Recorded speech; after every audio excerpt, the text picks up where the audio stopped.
զանգեմ, թե խափում ես։ Հա։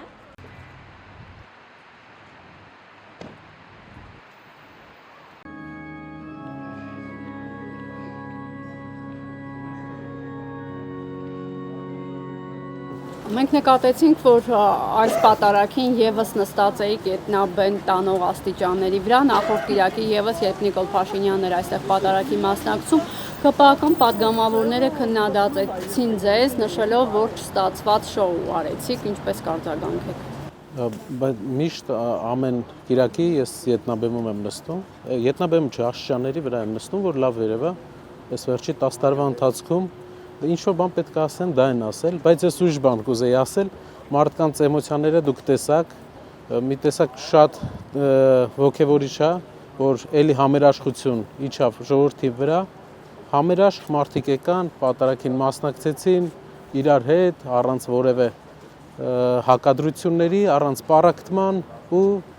վեհապարի անունը տրվեց, ոնց որ միշտ մարդիկ իրենց համար ստացան ոգևոր սնունդ։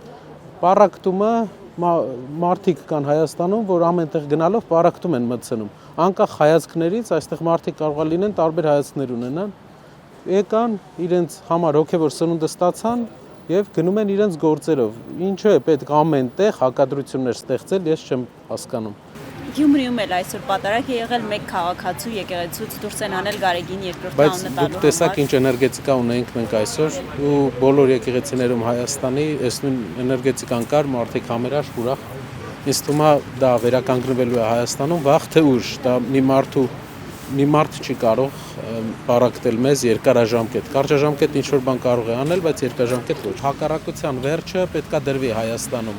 Բոլոր տեղերը եկեղեցիա գալիս հակառակություն, լարվածություն, բանակի հետ կապված հակառակություն, լարվածություն, դատական համակարգում բոլոր տեղերը։ Երբ ասում եք, որ միշտ պատրաստ ենք մեր ձևով եկեղեցու կողքին լինել, այս լարվածության ֆոնին ինչպես եք պատրաստում ձեր ձևով լինել եկեղեցու կողքին այս փուլում մասնավորապես եւ ինչ է ենթադրում մեր ձևով։ Արդյոք դա ենթադրում է ի պաշտպանություն եկեղեցու ակցիաներ անել կամ այլ գործողություններ։ Դա ընթացքում կիմանանք։